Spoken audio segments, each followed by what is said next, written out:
Olha eu aqui de novo. Vamos ler mais uma parte da nossa viagem pela guerra, pela Segunda Guerra Mundial. Estamos indo para o fim de maio de 1940, a guerra avança pela Bélgica, pela Holanda. Vamos continuar ouvindo essa história. William Schiller, desta vez, nos fala de Berlim, novamente. Ele retornou para Berlim no dia 24 de maio de 40. Há 2 semanas exatas que Hitler desencadeou a sua Blitzkrieg contra o Ocidente. Desde então, registraram-se os seguintes fatos. A Holanda foi arrasada. 4/5 da Bélgica ocupados pelos alemães. O exército francês recua apressadamente sobre Paris. E um outro exército aliado, que se supõe dispor de cerca de 1 milhão de homens, entre os quais a elite das forças franco-britânicas, está cercado e encurralado contra o canal. É preciso ver o exército alemão em ação para poder acreditar nesses fatos. E aqui estão alguns dos fatores que, pelo que pude observar, contribuem para a sua eficiência. Possui absoluta superioridade aérea. Parece incrível, mas quando estive na frente, não avistei um único avião aliado durante todo o dia. Os Stukas de bombardeio em mergulho desmantelam as posições aliadas de defesa, transformando-as em presa fácil para um ataque. Além disso, desorganizam completamente as linhas de comunicação da retaguarda inimiga, bombardeando as estradas apinhadas de colunas de transportes, tanques, canhões, arrasando estações e entroncamentos ferroviários estratégicos. Ademais, os aparelhos de reconhecimento dão ao comando alemão uma visão perfeita das operações que se desenrolam. Contra isso, os aliados não dispõem de olhos. São poucos os seus aviões de reconhecimento que levantam voo. Por outro lado, os aparelhos anglo-franceses fracassaram completamente nos seus esforços para desorganizar as linhas alemãs de comunicação com seus ataques diurnos. Uma das visões que mais impressionam todos que visitam a frente é a espantosa escala na qual os alemães transportam homens, canhões e suprimentos, sem encontrar a menor dificuldade. Diante da forma pela qual franceses e belgas destruíram as suas pontes ferroviárias, o comando alemão resolveu fazer uso exclusivo dos transportes motorizados. Na zona da frente, durante todo o dia, correndo a 70 ou 80 quilômetros horários, passa-se por intermináveis colunas motorizadas. Essas colunas atravessam toda a Bélgica, incólumes, e movimentam-se com bastante rapidez, 50 ou 60 quilômetros por hora. Fica-se pensando na forma pela qual são alimentadas de combustível e óleo, mas fato é que assim é. Os carros-tanques seguem na dianteira, transportando não somente o combustível, como também tudo o mais de que os veículos possam necessitar. Todos os motoristas desses tanques sabem perfeitamente onde poderão reabastecer-se de novo quando lhes começa a faltar gasolina. Que alvos magníficos constituíam essas colunas sem fim se os aliados dispusessem de aviões. E que organismo magnífico é esse que faz com que tudo funcione com tanta perfeição? De fato, é essa a primeira impressão que se tem ao apreciar o exército alemão em ação. É uma máquina gigantesca, impessoal, funcionando com a mesma eficiência e a mesma impassibilidade com que funcionam as fábricas de automóveis de Detroit. Logo atrás das linhas de frente, com os canhões trovejando noite e dia aos nossos ouvidos, os aviões roncando sobre as nossas cabeças e milhares de veículos motorizados fazendo ouvir os seus motores pelas estradas poeirentas, oficiais e soldados mantêm-se frios como homens de negócios. Absolutamente nenhum nervosismo, nenhuma tensão. Um oficial que dirige o fogo da artilharia suspende as suas atividades durante meia hora para explicar ao visitante os objetivos que visam as suas peças. O general von Reichenau comandando um enorme exército empenhado numa batalha de importância decisiva, abandona as suas ocupações pelo espaço de 1 hora, a fim de explicar a meia dúzia de amadores os detalhes do seu trabalho pessoal. O moral das tropas alemãs é fantasticamente elevado. Lembro-me do que presenciei com uma companhia de pontoneiros que estava para descer até as margens do Escalda, a fim de lançar uma ponte de emergência sob o fogo inimigo. Os homens repostavam-se à beira da floresta, lendo calmamente a edição daquele dia do Jornal do Exército, Frente Ocidental. Nunca vi outros homens que estivessem para entrar numa batalha, da qual muitos deles não voltariam vivos, com uma aparência, como direi, tão despreocupada. A afirmação da BBC de que as colunas motorizadas alemães, que introduzem verdadeiras pontas de lança em território inimigo, exatamente como a que abriu caminho até o mar, chegando a Abbeville, representam apenas contingentes de pouco valor, que possivelmente não conseguirão sustentar o controle das posições tão rapidamente conquistadas. É puro mito. Os alemães avançam não somente com seus tanques e alguns efetivos da infantaria motorizada, mas também com todo o material de que precisam. A artilharia ligeira e os canhões pesados seguem imediatamente atrás dos tanques e da infantaria. William Shirer nos dá um retrato muito claro da organização do exército alemão, do tanto que eles já vinham se preparando nos últimos anos, né, em segredo, mas com indícios fortes, como nós vimos nos vídeos no início, na parte do prelúdio da guerra, né? E como os aliados não fizeram o mesmo, o que eu que tenho um raciocínio mais voltado para a paz, acho perfeitamente louvável, mas foram pegos de calça curta, né? Em Berlim, 25 de maio de 40.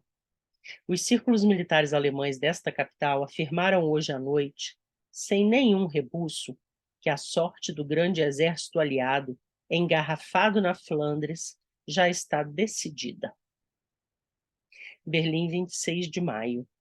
Calais acaba de cair em poder dos alemães. Agora a Grã-Bretanha está inteiramente isolada do continente. Calais é uma cidade portuária francesa que fica muito próxima da Grã-Bretanha e onde se faz a principal linha de transporte marítimo, né, da Grã-Bretanha para o continente.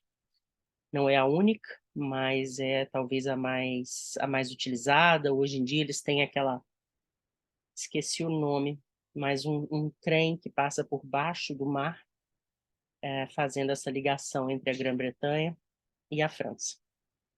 E, portanto, a parte continental da Europa. Berlim, 28 de maio de 40. O rei Leopoldo da Bélgica abandonou os aliados. Pela madrugada de hoje, o exército belga, com o qual franceses e ingleses foram apanhados numa estreita bolsa criada há 1 semana na Flandres e em Artois, depôs as armas. Durante a noite passada, Leopoldo enviou emissários até as linhas alemãs, solicitando um armistício. Os alemães exigiram a rendição incondicional. Leopoldo aceitou. Esse gesto vem deixar franceses e ingleses colocados numa situação muito difícil.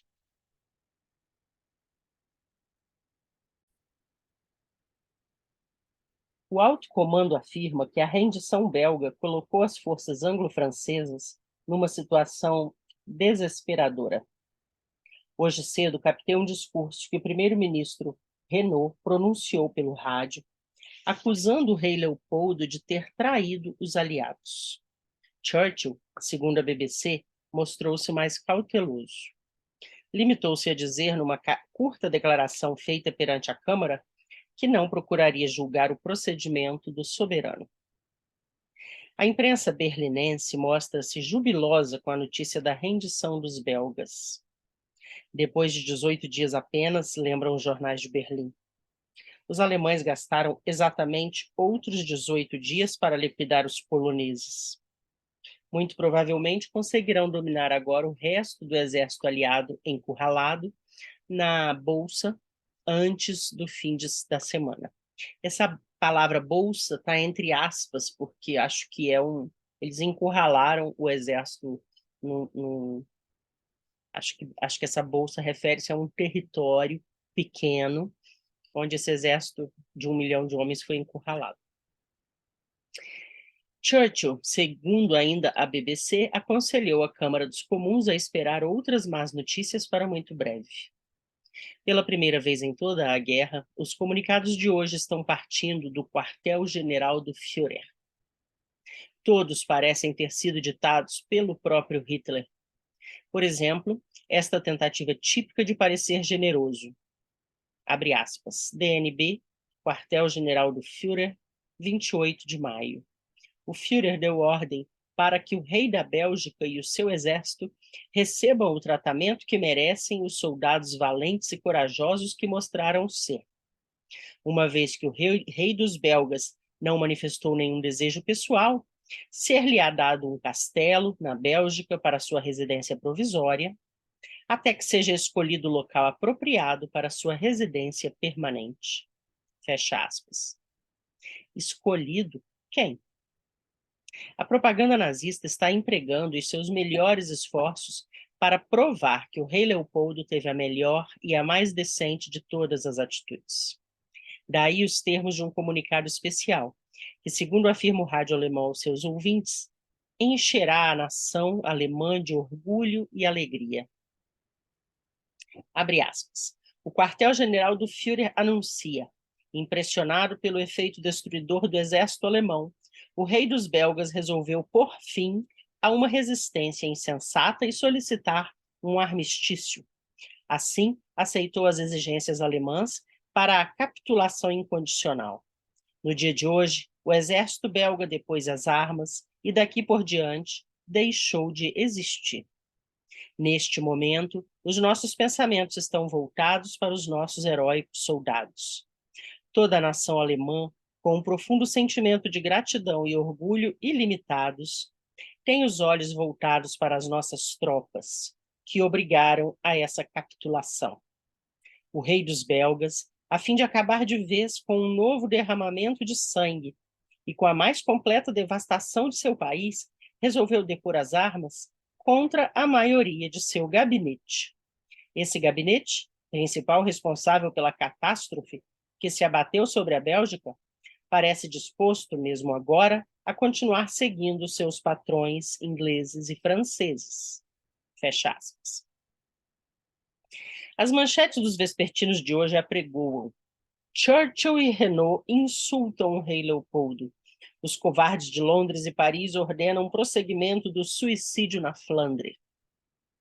E o rádio nazista acrescentou esta noite: Leopoldo agiu como soldado e como ser humano. Durante a semana passada, quando visitei as linhas de frente, pude observar o tremendo castigo que o exército belga estava sofrendo. Vi toda a Bélgica, além de Bruxelas, completamente arrasada pela artilharia e pelos Stukas alemães. É possível simpatizar-se com o gesto do rei Leopoldo, desde que se encare o fato apenas como prova de seu desejo de abandonar a luta.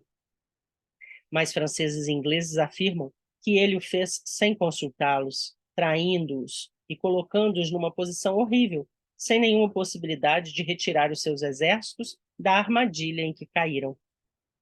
Juntos, os 3 exércitos ainda podiam contar com alguma chance de abrir caminho entre as linhas alemãs. Mas, com 500 mil de ótimos soldados belgas fora de cena, parece que a sorte das tropas britânicas e francesas está resolvida. Uma guerra civilizada há de agora. Ainda esta noite, Göring anuncia que, em consequência de certas informações recebidas, segundo as quais os franceses estão maltratando os aviadores alemães capturados, todos os pilotos franceses aprisionados pelos alemães serão imediatamente postos a ferros. Além disso, o general diz ainda que, se tiver informação de que um aviador alemão foi fuzilado pelos franceses, ordenará imediatamente o fuzilamento de 5 pilotos franceses. Ademais, se ouvir dizer que um piloto alemão foi fuzilado pelo inimigo quando estiver descendo de paraquedas, ordenará também o fuzilamento de 50 prisioneiros franceses. Pelo que nos é dado saber, os aliados estão fuzilando os paraquedistas que não se querem render, uma vez que estes são os principais responsáveis pela conquista da Holanda, além do fato de espalharem o terror na retaguarda inimiga. Possivelmente alguns aviadores alemães que se atiraram de paraquedas, depois de terem seus aviões abatidos, foram tomados pelos terríveis paraquedistas. Terríveis paraquedistas aqui aparece entre aspas. Entretanto, a ordem de Göring inegavelmente se ajusta à técnica de Hitler de espalhar o terror entre o adversário. B, que se achava em Roterdã durante a semana passada, sustenta que a cidade foi destruída na sua maior parte depois de ter se rendido. A desculpa apresentada pelos alemães é a de que essa rendição foi apresentada depois que os Stukas haviam levantado o voo, não sendo mais possível fazê-lo voltar a tempo. Isso parece demasiadamente absurdo, uma vez que todos esses aparelhos estão munidos de rádio e permanecem sempre em constante ligação com a Terra. Göring acrescenta ainda que essa decisão de fuzilar 5 por 1 ou 50 por 1 não seria aplicada aos ingleses, abre aspas, uma vez que eles ainda não deram motivo para tais represálias, fecha aspas. Hoje à noite, o Ministério da Propaganda exibiu-nos um jornal cinematográfico completo, sincronizado, mostrando a destruição da Bélgica e da França. Aldeia após aldeia, cidade após cidade, tudo sendo devorado pelas chamas. Vistas focalizadas das chamas lambendo os edifícios, saindo pelas janelas, dos telhados e paredes que ruem, naqueles mesmos locais onde, ainda há poucos dias, homens e mulheres viviam uma vida pacífica, se não muito feliz. O entusiasmo do locutor alemão parecia crescer à proporção que aumentava o número das cidades destruídas. Tinha uma voz cruel e estridente. E já na parte final da película, parecia falar sobre uma rajada de sadismo. Apreciem a destruição, as casas ruindo em chamas, gritava ele. É isso que acontece a todos que se opõem ao poder da Alemanha. Será que a Europa, dentro em pouco, vai ser dominada e governada por esse povo? Por esse sadismo? Assim, Schiller termina a descrição deste dia com esse questionamento, essas reflexões, né? Nós temos ainda menos de um ano de guerra e hoje, 2023, sabemos que essa guerra durou 5 anos e que a Alemanha saiu perdedora, como também na Primeira Guerra. Ficamos por aqui. Se você chegou até aqui, quiser curtir, fazer seu comentário, eu não tenho pedido isso em todos os vídeos, mas eu pensei agora em lembrar que eu gosto muito dos comentários, dessa interação que o vídeo permite com vocês.